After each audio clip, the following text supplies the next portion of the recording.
Welcome to Godkiller Last Hope. My name is Zoe Williams, and as the dramaturg for this production, it is my pleasure to welcome you to the viciously divine world of The Cradle.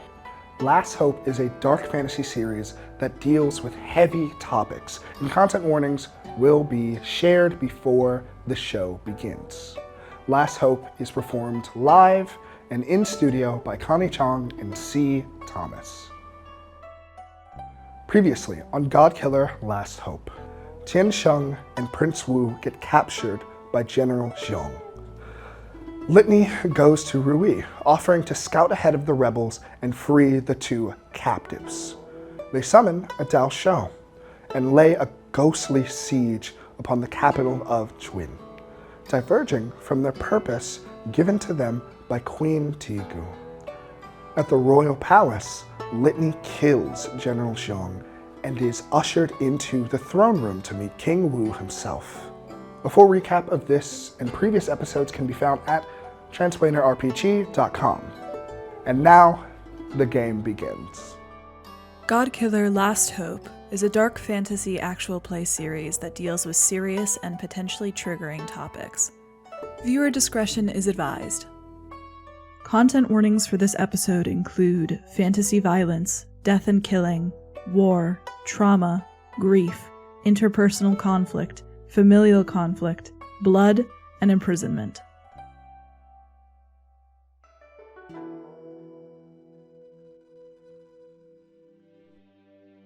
Litany, you enter a throne room. No, not a throne room. You, child of the underworld, grew up in the Hall of Stolen Chance. You, ordained Godkiller, attempted to steal the life of the Emperor herself in the Hall of Peerless Destiny. This is not a throne room. You know what a throne room is, what it should be. The timbre of it, the sound of it, the magic of it. This is a man playing God. This is a toy box. This is a simulacrum. And a poor one at that. At the end of this illusion, mirage, you see King Wu. He's not worth describing, really. A man, old in years, a beard, authority, eyes that fix on you, a striking resemblance to Prince Wu, who stands at the base of the throne, head bowed, helm on. But despite that, you can see the old blood caked to the side of his head. He looks like a whipped dog. But he doesn't regard his father with timidity or fear or anxiety, just a kind of sallow, sagged defeatedness. A failure in the sag of his shoulders. And you notice a tea table right in front of you as you begin to enter a low tea table with one place setting for you. And as the attendant slides the door shut behind you, as the wood clangs against wood, King Wu raises his head, looks at you. Ah, so you must be this Litany. What is it that you've been calling yourself, the Godkiller? Daughter of Queen Tigu, the first fallen, Lord of Death, beginning of the end, sovereign on low of the underworld, the Silver Telian. Oh, yes, well, very impressive.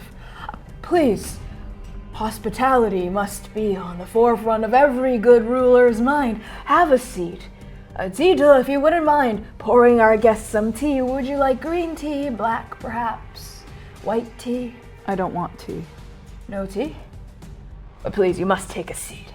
You know, good negotiations historically always happen around a nice cup of tea, even if you don't partake.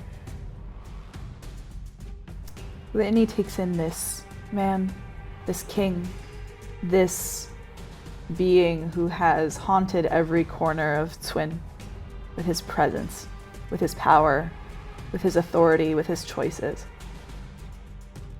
And their eyes slide over to Prince Wu. Prince Wu doesn't meet your gaze at first, but as the silence extends, he raises his eyes and his eyes, those dark eyes, meet yours. And I want you to tell me, Litany, what emotion does he discern on your face, on the blood from the general still spattering your hand? Cracked open purpose. Something in the middle of transforming a flower halfway bloomed open inside of them. A heartbeat that is so fresh and new, it still throbs in their veins, in all of their arteries. It is so fresh, it is so violent, it is so bright, it is so glaringly bright. An intensity that has always been there, but never recognized.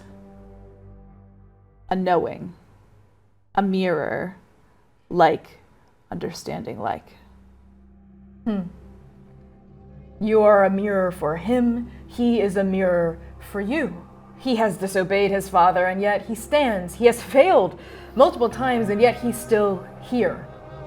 And he sees a part of that in you as well. He lifts his head a little bit higher. King Wu notes this. He doesn't like it.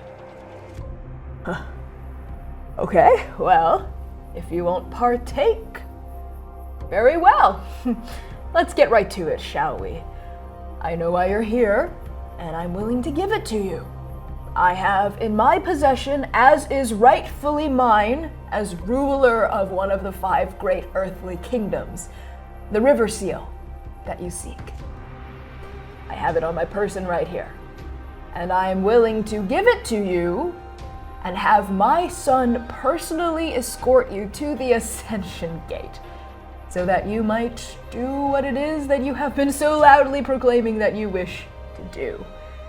My only request in return for this favor is that you leave us be. Let me resolve matters on my own, of my kingdom. You said so yourself, you are daughter of Queen Tigu. These mortal matters are so petty, they need not concern you. I'm sure you have greater destinies to embark upon, a sharper purpose to follow. Just keep following that purpose. That's all you need to do for me to give you this river seal. How about it? Not a bad deal, right? I would like to use one of my renown moves. Oh boy, yes. As a vagabond, as a god killer who has already slain more than one god. That's true, you have slain many gods. What god has a hold on him? It's obvious. You've heard this god's name so many times. You've taken his divine bolt to the heart, the bolt that would have killed any mortal, cultivator or not. You've seen the circlet through Tiansheng's eyes, felt its cold, hard grasp around her head, her soul, as though it were your own. Tianli, the martial god of the southern mountains.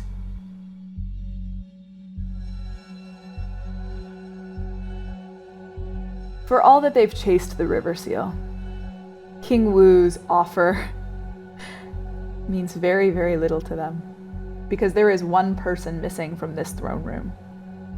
One very important person who has represented their second chance far more than any cracked piece of gourd. They look at him, and his words are so clearly a lie, so clearly a tyrant's own manipulation of the truth, to help him sleep at night. They look him up and down just once, and then their eyes slide over to Prince Wu. That mirror, that like, recognizing like. And there's just one question they ask. Is this your purpose? Zide knows the question is for him. King Wu knows the question is not for him. And the prince looks at you. Those eyes, brimming with an emotion you know so well by now, the same emotion you've seen in Rui's face, the same emotion you've seen in Tiansheng's face. That warm, vulnerable, weak, but precious, mortal empathy, desire, hunger, sorrow, feeling. And you know the answer before he even says it. No. No, this has never been my purpose. This has only ever been my father's purpose. And I know how important my family's traditions are. I know why we hold them. But we cannot be like a straight tree in a storm. We will break. We must bend to the winds of change. We must prioritize what we've lost. The people. That's all that matters. The people. Then stand up and let us go get our people. You mean? And their gaze slides back over to King Wu, and they take a cup of tea from the tea table with that hand still drenched in blood from General Xiong. They take a teacup, knock it all the way back, put it gently back down on the table, and they lean in, they lean forward, they lean toward this breakable mortal man. This man playing at godhood, this man playing at king. You will die. You will die on your throne. But I will not be the one who kills you. No. No, she will be the one that kills you. A leader worth following. You spit in the face of my hospitality. You threaten me in my seat of power, though I've been nothing but generous toward you. And you bring up her, that traitor, that nothing peasant farm girl from some backwater mountain village. Watch your fucking mouth. It was a backwater village that made my queen. Queen of the underworld and Lord of Heaven, and you would do well to remember that. I command you by the power of the mandate. And his eyes flare with the mandate of heaven. It is gold, the same sheen, the same timbre as the bolt that pierced your heart, your soul. And it is faltering. It is nothing like Rui's, the embodiment of divinity, the embodiment of orange. It is almost gone. It is fading. And yet he commands it, this last appeal to authority, this last badge he gets to wave around, this last straw, his trump card, his ace. I command you by the order of the mandate. I don't care who you are, I don't care what you have to say. This is my capital, these are my people, and what I say goes. As my father did, as his mother did before him, and as her mother did before her for 11 generations.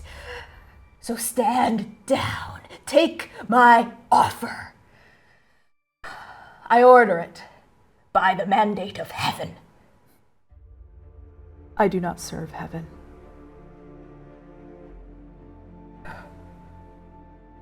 Zida.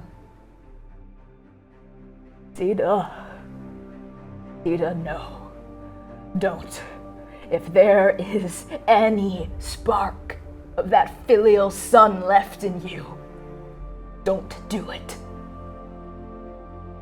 And Zida considers his father with a look of sorrow, and considers you with a look of hope. And you know what he will do before he does it. Everyone in this room does. Everyone in this room does.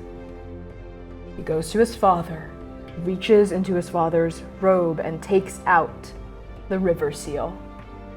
And without looking back, he approaches you at the tea table. And to King Wu's credit, with what little remains of that kingly dignity, he does not beg. He does not get on his knees and plead. He knows he is outmatched. He has the mandate, but he is not a cultivator. His general is slain. The enemies are in his walls. This is over.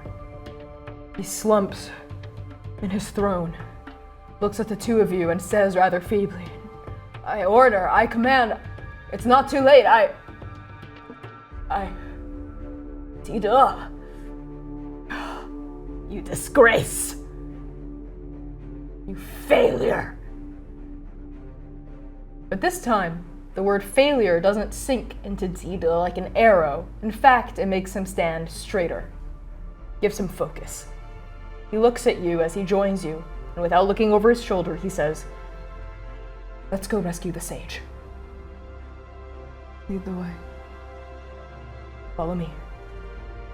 And together, you and Prince Wu, no, you and Zida, exit the throne room.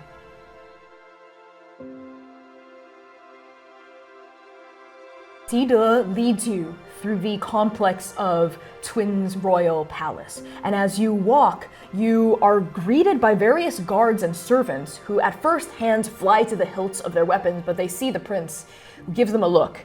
And even though the prince has been disgraced, has been demoted, he is still the prince, and they do not intercede. And as you walk through these winding hallways, through courtyards blooming with orchards, with bridges over babbling brooks, I need you to tell me, Litany, that was unexpected of you. Why are you choosing to help Tiansheng? The word hasn't come to Litany yet. Not in the forefront of their mind, not yet. But it's there. It's similar to purpose, but the tenor is not quite right. The vibration of it in their throat changes when they think about it. It's choice. It's a choice. And that's unfamiliar to you, isn't it? You've never quite held it before. All you've ever held is Purpose. and blood. One and the same. This choice, does it feel good? It feels heavy as a heart. Well, that's the price of it, isn't it? Maybe. Maybe not. You and Zida arrive at a prison. There's no one in here except for a single cell at the very end of it, occupied by, you see her slumped form, you know her immediately, the great sage, Tiansheng. You and Zida approach the very end of this cell, and you see Tiansheng hunched over, leaning against a corner. She looks more mortal, smaller, weaker, more breakable than you've ever seen her. Her staff is outside of the cell, hanging up on a post. And you see that circlet around her forehead. It glows bright gold, and it emanates with a kind of magical tenor, almost like a high pitch that only certain animals, beasts, and ghosts can hear. It rings in a kind of way. It feels, it hears, it sounds golden. That's the only way to describe it. And Zida, great sage, in front of the cell, and he starts reaching for the keys. Get the staff. Yes, yes, I will. Litany reaches one hand, wraps them around a handful of bar, and just rips. I'm not even gonna make you roll for it. I think you are more than strong enough to make that happen. Clang! The entire cell door comes down, and Tiansheng doesn't move. Doesn't even seem to hear you. She's either unconscious or sleeping or just completely drained of power. You do see her chest heaving with a shallow kind of movement as you finally enter the cell. Cultivator. Cultivator. Tiansheng. And her eyes blearily look up at you, not drunk anymore. The alcohol has long since flushed from her system through the sweat. Yes, the sweat heavy at her brow. She looks flushed and unfocused and not fully there. You've never seen her like this before. Lie? Is that you? What is lie? It's a name I was thinking because Litany, it's not right. It's the name of a weapon. But lie. 对, lie. That's the name of a person. Sorry, I'm not making sense. My head really hurts. Let me help. And Litany, with that same bloody hand now splintered with metal, reaches out and very gently takes off the circlet.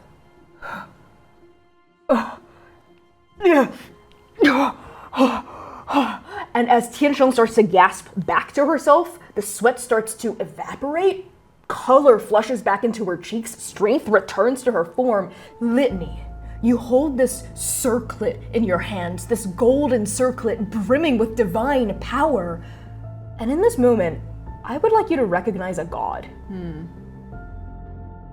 Understood. So roll 2d6 and add 1 for each true statement. You're in or near their domain. Yes, you are. You're familiar with their gospel? At this point? Yes. Yes, they are. Actually, yeah, at this point you are. It'd be bad if you didn't know. Yes, that's a +3 to this roll. Let's do it. Ooh, that is a 6. No, but with a +3, that's 9. a 9. That's a perfect hit, which is really rare for you. Either roll really low or really high. So on a hit, the GM will give you a clear interpretation of the omens. You get to ask me a single follow-up question of your choosing after I give you the interpretation, and I have to answer honestly.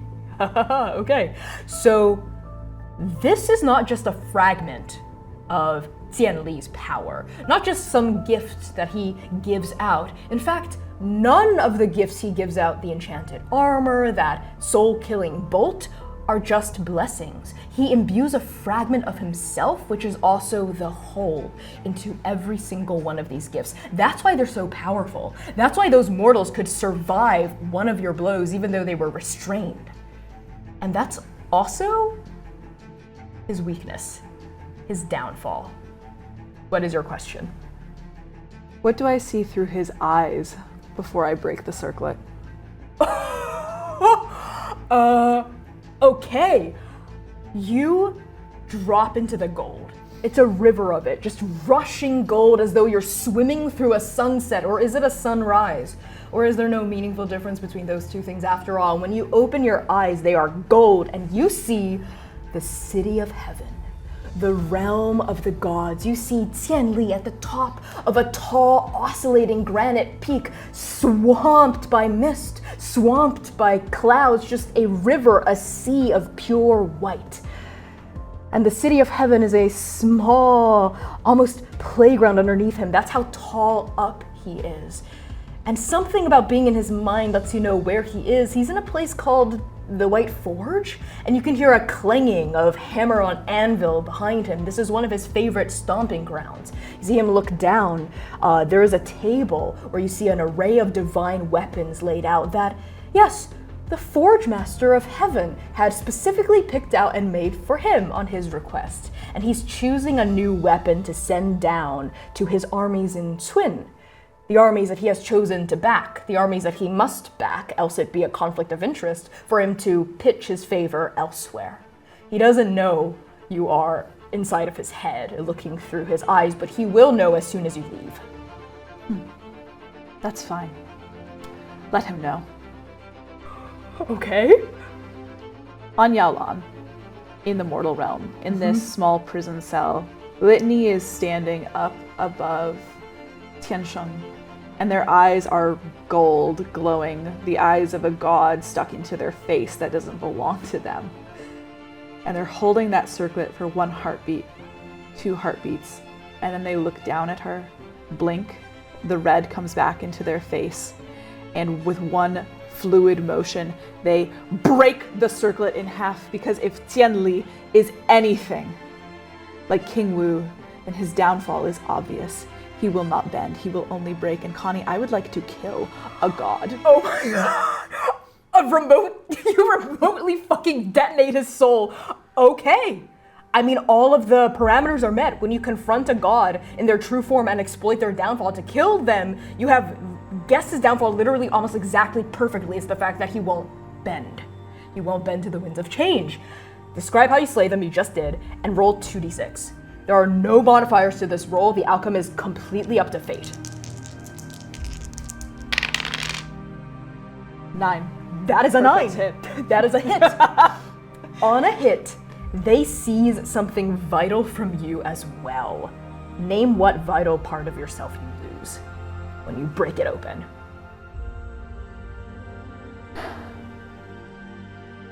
For the very first time in their entire life, in their entire existence, hundreds of years as the Godkiller, destined to slay Longdu the immortal emperor, trained on gods of heaven and demons of the underworld.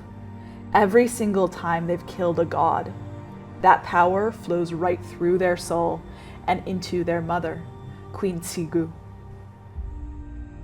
This time, Litany loses their purpose. I want to keep that power for myself. You know what? Yeah, that happens. That explanation is so badass, it has to happen. Yeah, so regardless of your role, you seize a semblance of their power, and you feel it. As Qianli dies, as your vision sputters, as you see him seize on the top of the white forge, hold his own hands up to his eyes as though they are yours. You see your own hands flicking in and out, as an image superimposed over his, and then his fingertips start to fade into dust. No, into mist. Into fog rolling off the surface of the shattered river, and then you are yourself, and the mist flows into you, the gold comes into you, and you seize his strength. For that is Qianli's power. Pure martial strength. You feel invigorated. You feel as though you could fell a mountain with a single punch. And you lose your purpose. You were not supposed to hold the powers of gods. They were only ever supposed to go to your mother, to the queen, and now you've taken it? For yourself? You have strayed from the path, Litany. No. And the evidence of that is sitting inside you, and it is called gold.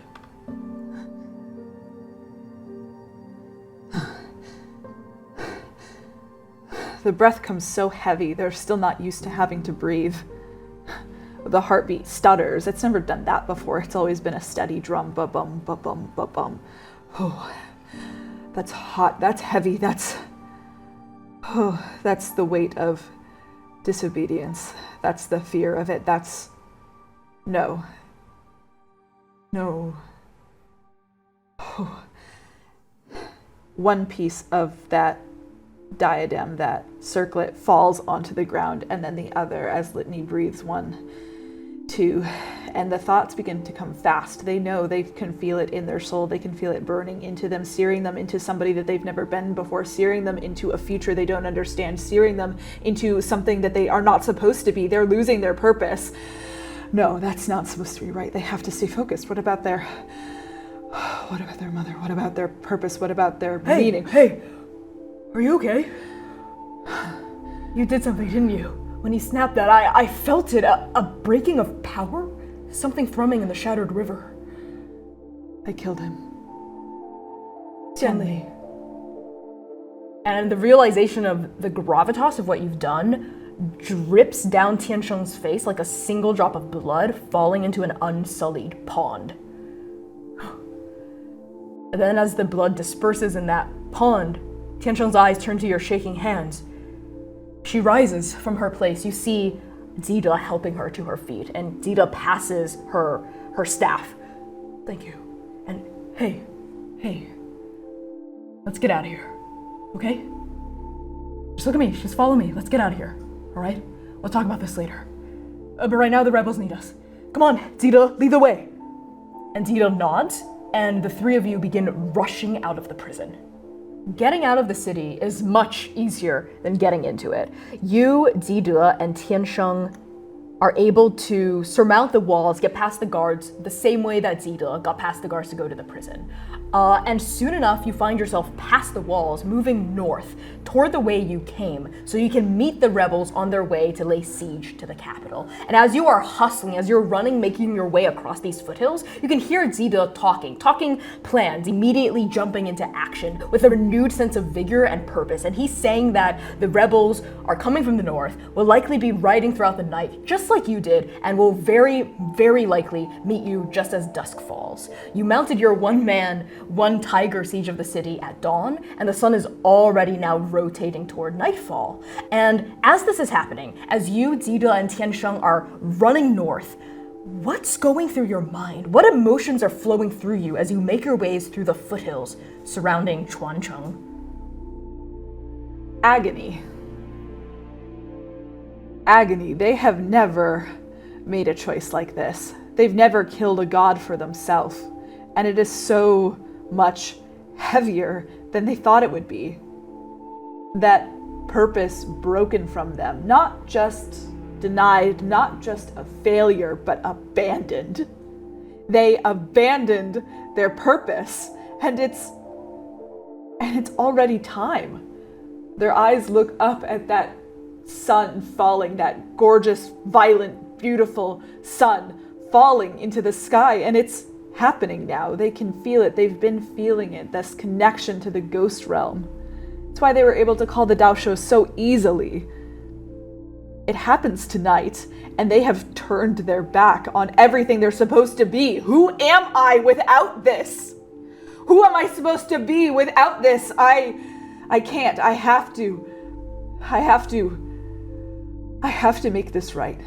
I have to make this right. This is the only way. This is a story about redemption. This is not a story about redemption. This is a story about me killing the god I was made to kill. That's how it goes. That's how it's supposed to go. This is not a story about killing gods. Yes, it is. This is a story about one thing and one thing only. Bullshit!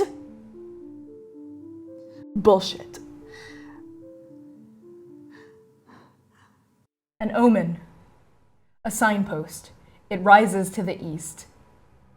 The Ascension Gate. It's just outside of the walls of the capital. You hadn't seen it from your perspective riding through the night, but the light illuminates it. Just like the Ascension Gate of the underworld, it is a paifang, a freestanding gate, but this one has pillars of granite struck through with veins of amethyst. Just like the amethyst chain. This must be the Ascension Gate that Tiansheng reached the city of heaven through. Litany slows. Their feet stop moving. Zida doesn't notice for a few moments. Tiansheng notices immediately. She stops between the two of you as Zida takes a few more paces forward, turns to look at you, eyes crinkled in concern. Litany? Lai? Are you hurt? You're slowing down. Why? What's wrong? I have to go. Go? Yeah, we're headed to the rebels right now. Come on, it's this direction. No. I have to go to the city of heaven. The Ascension Gate. Right, yes, of course. We can do that as soon as No. we meet the... Now. Before I stray too much farther from my path, now I go. Now? But the rebels, the cause, the winds of change. I don't care about it. I don't care about the winds of change. But we need you. We could really use you. I could really use you. Lai. Listen, I know this purpose is so important to you. I can see it in your eyes. I can see it in your soul. But your soul is cracking open. No, it can't. It can't crack open. I must. You must take me there, you promised. I did, and I keep my word, and I will. But you will now. I've already strayed far enough. You cannot make me go any farther. I will be nothing without her. You don't need me. She does. Lai, she doesn't love That's you. not my name. I do not have a name. I am a weapon. I am Litany, daughter of Queen Sigu, the first fallen. The beginning of the end, the Lord of Death, Sovereign Low of the underworld, the Silver Celian. That's who I am. I am not a mortal. I am not a rebel. I am a vessel, and I have strayed and I have broken.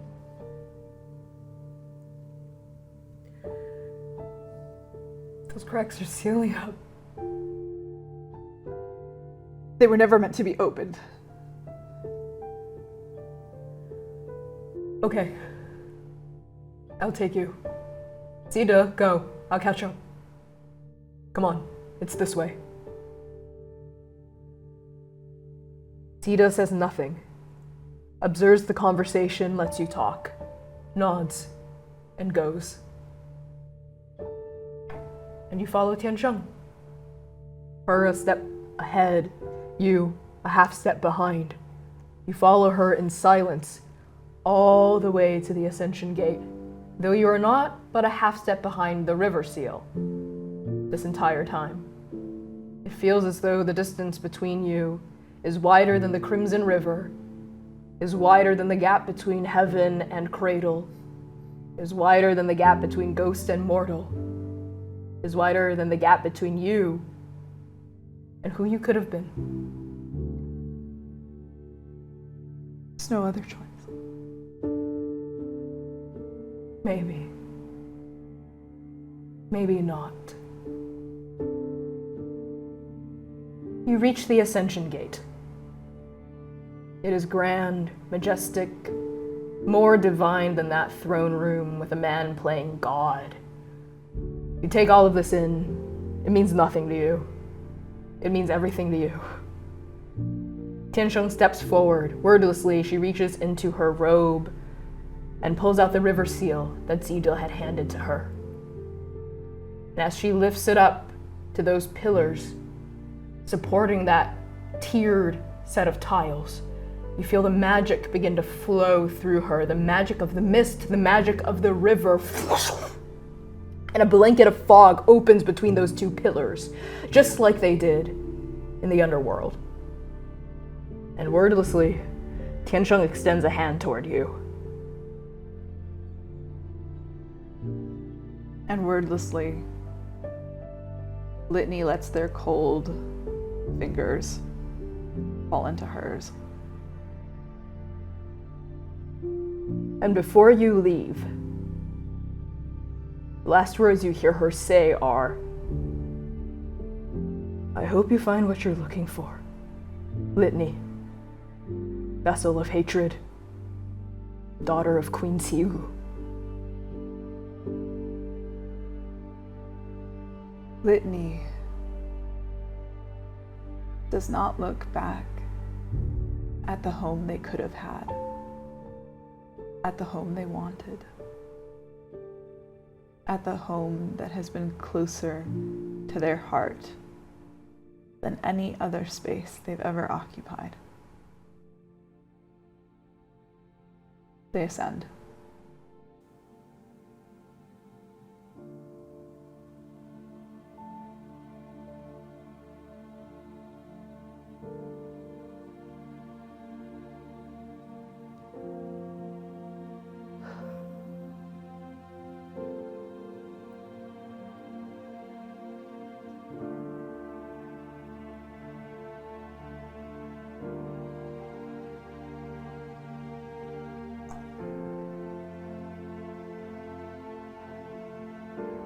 This is how my story is supposed to be.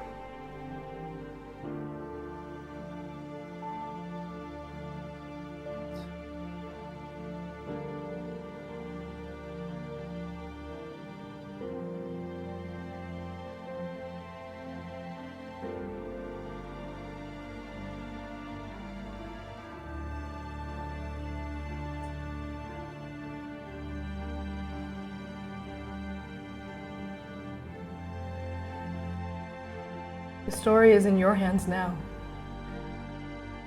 It always has been. I am merely a witness, a narrator, someone who has walked the path before and knows where it leads.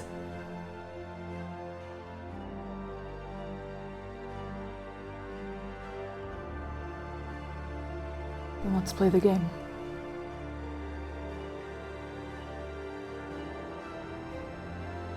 One last time. One more round. You're on. Litany. The story ends as it began, with hatred plunging through the heart of a god.